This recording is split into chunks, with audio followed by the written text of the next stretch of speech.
día de hoy se nos presentan las lecturas todas en la liturgia en una clave vocacional, en esa clave de el llamado que Dios hace y pues la respuesta que nosotros damos.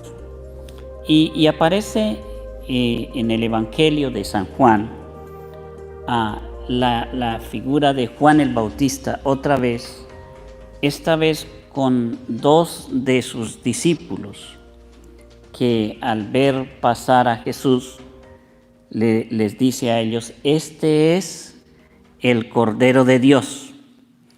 Y la Escritura dice que en cuanto Juan dijo eso, ellos dejaron a Juan y decidieron seguir a Jesús. Pues nosotros lo decimos todo el tiempo en la Santa Misa: este es el Cordero de Dios que quita el pecado del mundo, dichosos los invitados a la cena del Señor.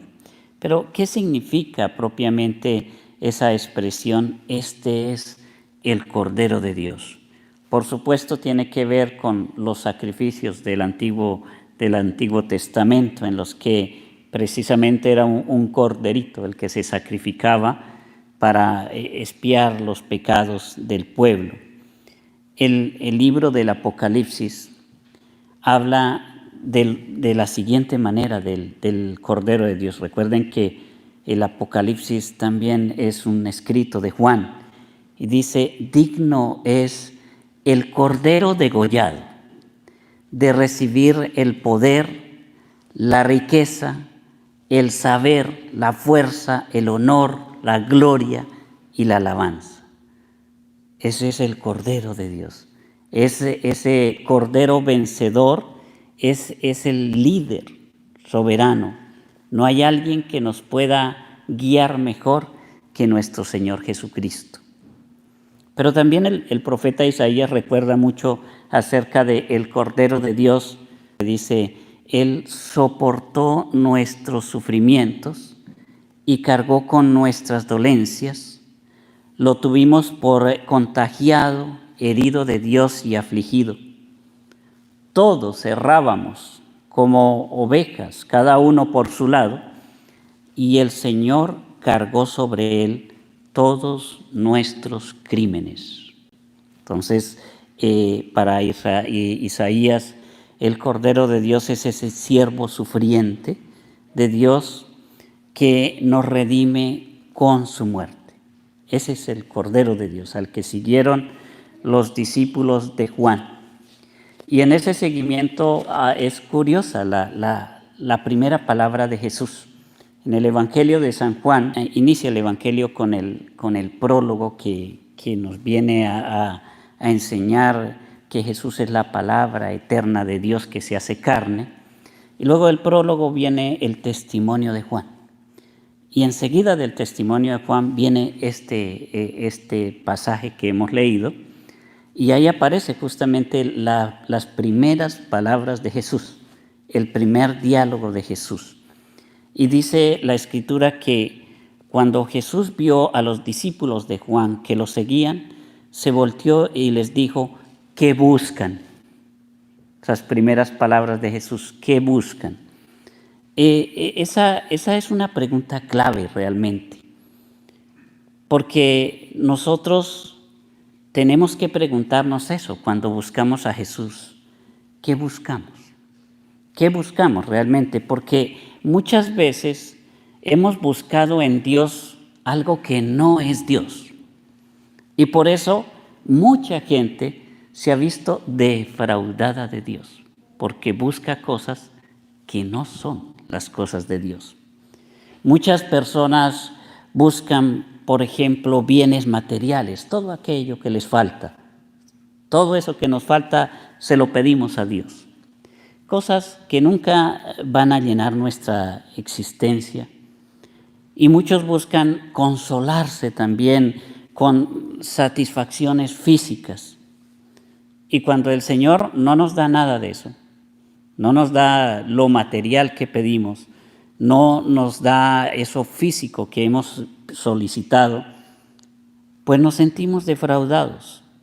Y empieza la preguntadera, ¿no? ¿Por qué? ¿Por qué? ¿Sí? ¿Por qué si yo voy a misa, incluso en el día que está el clima bajo cero, voy a misa? ¿Y por qué si yo cumplo los mandamientos y si yo rezo en la casa y soy bueno, entonces ¿por qué no tengo trabajo? ¿Por qué me va mal? ¿Por qué el Señor no me escucha? Y en realidad lo que pasa ahí es que por lo general nosotros cometemos ese error de pensar que el Señor nos da únicamente esos bienes materiales. Claro que el Señor nos da muchos bienes materiales, incluso muchos bienes que nosotros ni pedimos ni somos conscientes que el Señor nos los ha dado. Él nos da muchos bienes, pero lo material no es lo único que debemos pedirle al Señor y tampoco es lo más importante. Lo material es algo que, como el Señor decía, viene por añadidura. Lo primero es buscar el reino, ¿no? Lo demás viene por añadidura. En la segunda lectura del día de hoy, que es una lectura muy directa, supremamente directa, no tiene así como qué le explicamos a eso, ¿no? El apóstol San Pablo en la primera carta a los Corintios nos dice lo siguiente: hermanos, el cuerpo no es para fornicar, sino para servir al Señor. ¿Y por qué hablo de esto en este momento? Porque justamente a veces nosotros buscamos al Señor en ciertas áreas, pero en ciertas áreas preferimos que el Señor no nos toque, que no toque esa área. Entonces siempre estaríamos diciéndole al Señor: ayúdame, Señor, bendíceme, Señor, yo siempre ando con mi Diosito lindo me acompaña para todo lado. Pero si hablamos de mi cuerpo, es otra cosa. Yo soy dueño de mi cuerpo y yo puedo hacer con él lo que yo quiera. Y el apóstol San Pablo nos recuerda una verdad que por supuesto no coincide para nada con las enseñanzas de esta sociedad moderna. Él nos dice: ¿no saben ustedes que su cuerpo es templo del Espíritu Santo que han recibido de Dios y habita en ustedes? ¿No son ustedes sus propios dueños? Eso hay que enseñarlo, porque parece que están enseñando lo contrario, ¿cierto? Hay unas tendencias que enseñan lo contrario. Somos dueños de nuestro cuerpo. Eso por ahí, por los lados del aborto, funciona mucho eso. Pero no son ustedes, dice el apóstol, no son ustedes sus propios dueños, porque Dios los ha comprado a un precio muy caro. ¿Cuál es el precio al que nos compró Dios? Su sangre, ¿no? El precio de su sangre. Y por eso nos pide: glorifiquen pues a Dios con su cuerpo. Es decir, volvemos a la pregunta de Jesús: ¿qué buscan? Porque a veces buscamos un Dios para ciertas áreas, pero en otras, déjame quietito, Señor, yo me las arreglo solo. Otras personas, por ejemplo, buscan en Dios escapar de las enfermedades, de las tristezas, de la soledad, de los conflictos, de los miedos. Y pues yo siempre les he contado esto que pasa generalmente en las parroquias, ocurre en nuestra vida pastoral, siempre ocurren cosas como esta. Personas que quieren entregarse e integrarse a nuestra comunidad activamente y quieren hacer cosas en la comunidad. Eso está bien, servir. De hecho, necesitamos servidores todo el tiempo. Pero de repente aparece uno que quiere servir el lunes, que quiere servir el martes, el miércoles, el jueves, el viernes, el sábado, el domingo. Quieren estar todo el día acá. Y para mí es genial, Si la gente quiere estar todo el día acá, a mí me sirve porque me arregla la vida, me aliviana el trabajo. Pero eso no es conveniente. Cuando uno ve en el fondo la situación de esa persona, algo hay, un problema. A lo mejor tiene muchos problemas en la casa.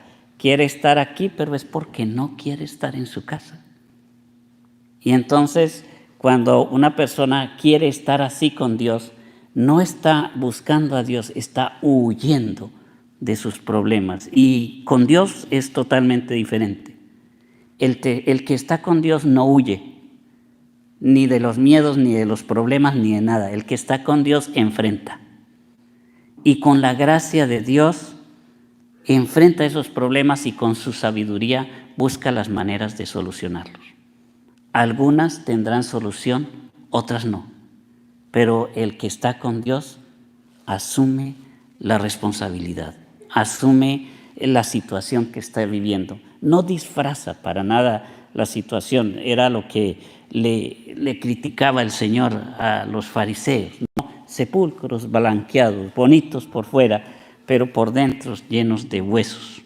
No, el buen cristiano no tiene que fingir nada. Sabe que tiene problemas, sabe que tiene que enfrentarlos, sabe que tiene que, con la gracia de Dios, asumir esa vida y con la gracia de Dios saldremos al otro lado. A esa pregunta que Jesús hace, ¿qué buscan? Los discípulos le contestan, Maestro, ¿dónde vives? Y Él les dice, vengan y vean. Es una invitación, eso es lo que llamamos una vocación, un llamado de Dios. Dios siempre va a estar llamándonos, siempre nos va a estar invitando, vengan, miren. No nos quiere engañar. Él no quiere ponernos una cortinita bonita delante ahí para que veamos, ay, tan bonito todo. No, Él simplemente abre esa cortina y deja que nosotros pasemos para que veamos y para que tengamos la experiencia con Dios. Y pues en esa vocación el Señor dice, vengan a ver, y la respuesta en este evangelio se hace con 3 verbos bien importantes. Dice, ellos fueron, vieron y se quedaron con Él. Fueron, vieron y se quedaron. Dice que se quedaron con Él todo el día.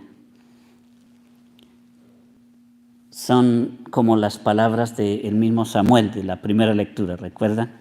Ese joven que no conocía a Dios, pero por Elí, por el sacerdote, logra entender y responder adecuadamente al Señor.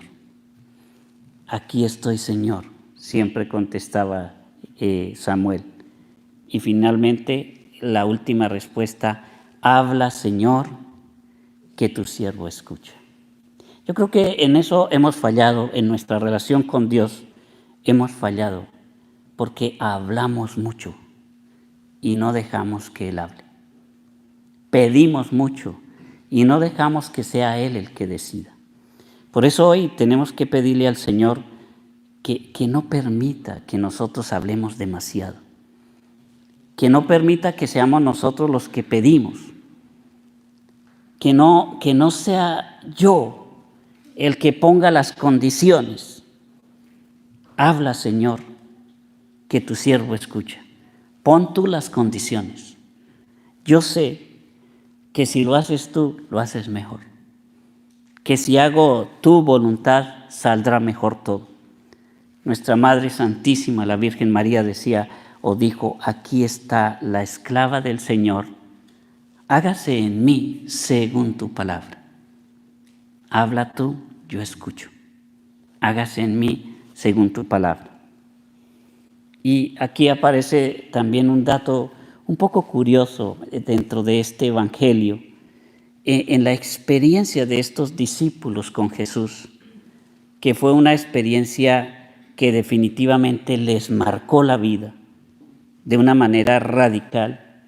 Aparecen detalles que ellos recuerdan por siempre. Este evangelio, el evangelio de San Juan, se escribió por ahí como el año 80, 90, casi al año 100, se escribió ese evangelio. Pongámosle unos 50 años después de que pasó todo esto.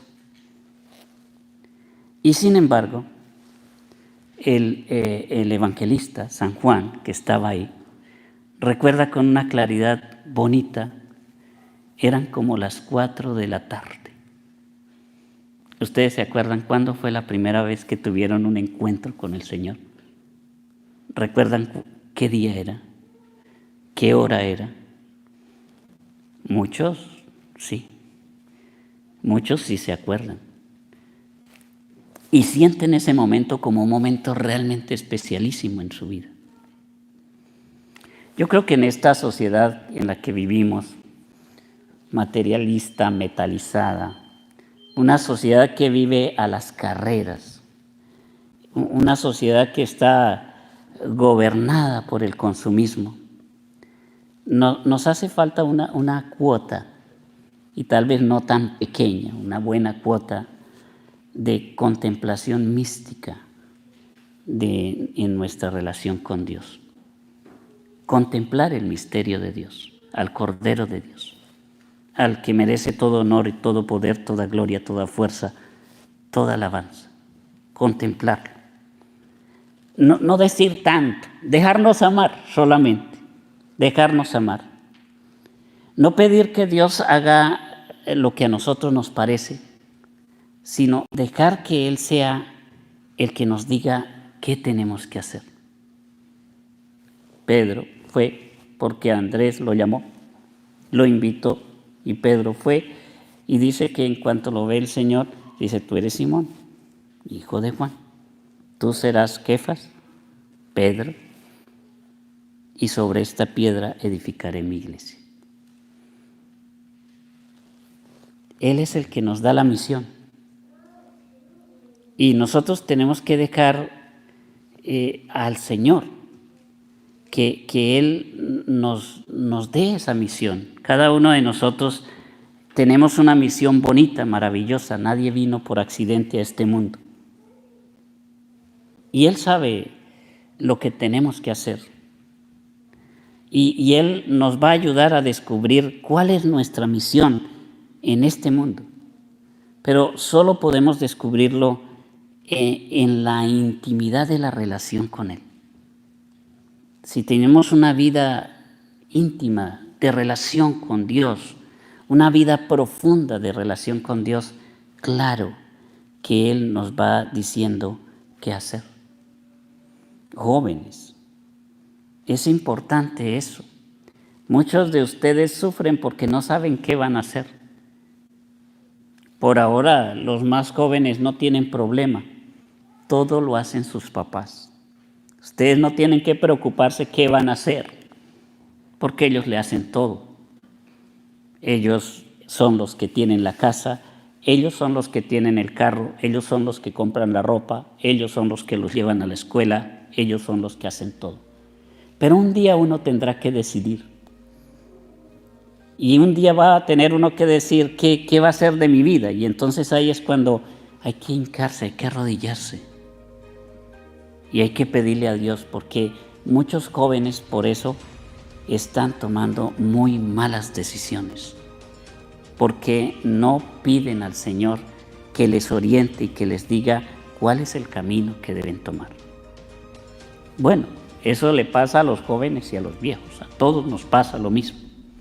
Por no arrodillarnos, por no rezar, por no preguntarle al Señor dónde vives, entonces terminamos nosotros haciendo todo al revés.